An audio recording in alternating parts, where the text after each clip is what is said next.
पहुंच गया बच्चों की। जितने आए इतने बच्चे आने गए।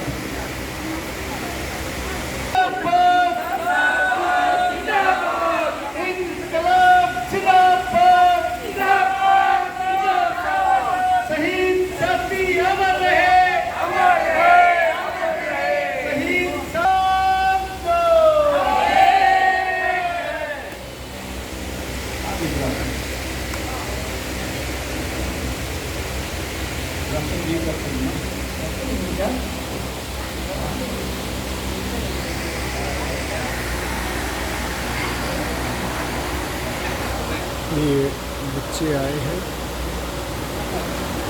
अपना नाटक पेश करेंगे।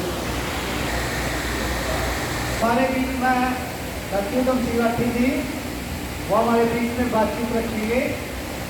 इसमें बच्चे भी तैयारी कर रहे हैं इसके बारे में। सत्यम श्रीवाठी जी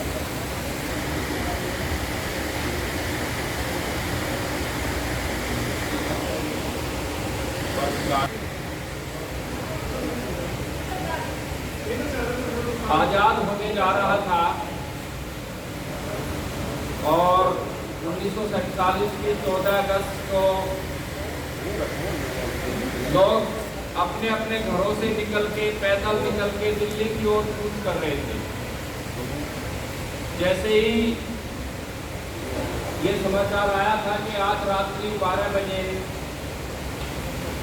हमारा देश आजाद हो जाएगा, तो लोगों ने दिल्ली में पहुंचना शुरू कर दिया था। हालांकि देश के अंदर उस समय दूसरे हालात भी थे और रात्रि को दिल्ली के अंदर लाखों लोग पहुंच गए थे आसपास। और रात्रि को 12 बजे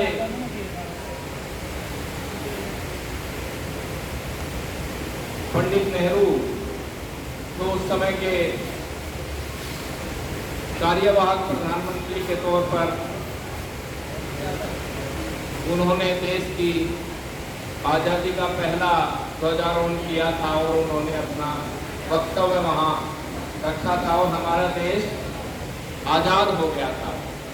ठीक उसी की यादगार में, उसी की याद में 75 वर्ष के बाद हमारे 3 बड़े संगठन, जनसंगठन, अखिल भारतीय किसान सभा, CITU, अखिल भारतीय खेत मजदूर यूनियन, उन संगठनों ने ये फैसला किया कि हम देश के हर एक जिला हेडक्वार्टर के ऊपर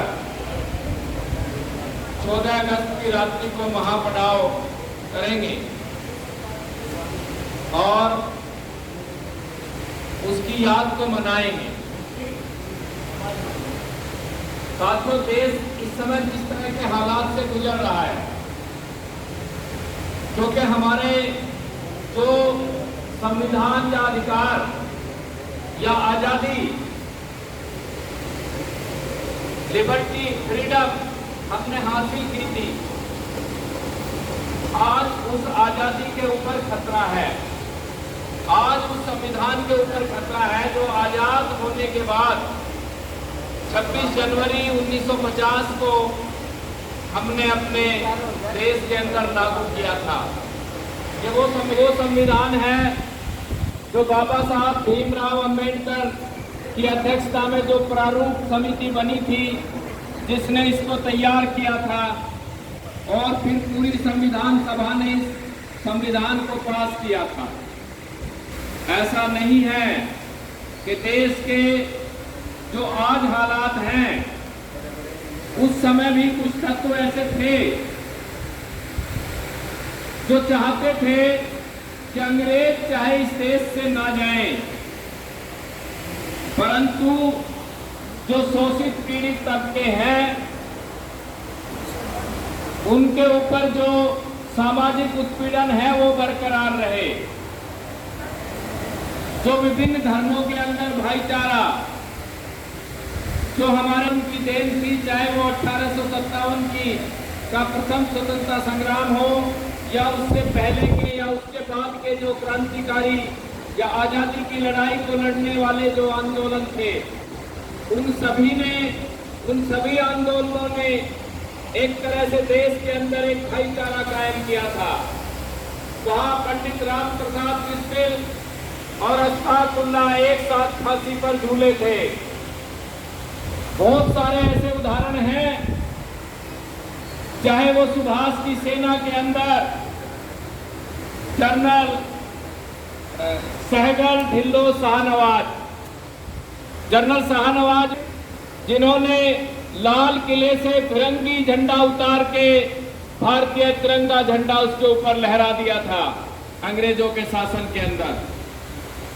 तो एक तरीके से देश की आजादी के आंदोलन की जो विरासत थी, जिस विरासत ने हमारे देश को आगे बढ़ने में मदद की, हालांकि आजाद होने के बाद भी देश में पूंजीवाद और सामंतवाद का ही शासन आया, पर उस शासन के बावजूद जो आजादी की विरासत थी उसने देश को आगे बढ़ने में मदद की।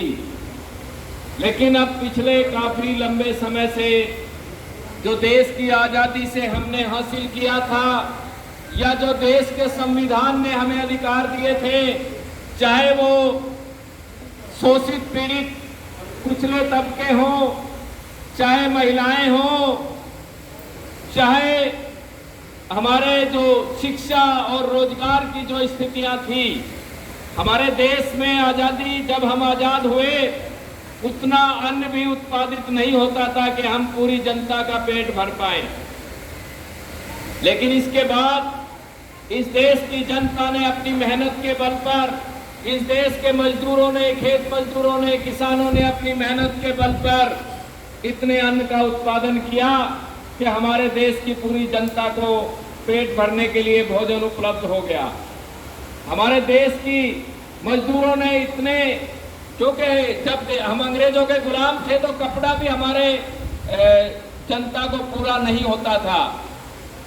किसान और मजदूर आधे नंगे रह करके अपने खेतों में काम करते थे, लेकिन इस देश के मजदूरों ने, कपड़ा मजदूरों ने, बुनकरों ने इतनी मेहनत की कि वो देश के अंदर कपड़े उपलब्ध कराए।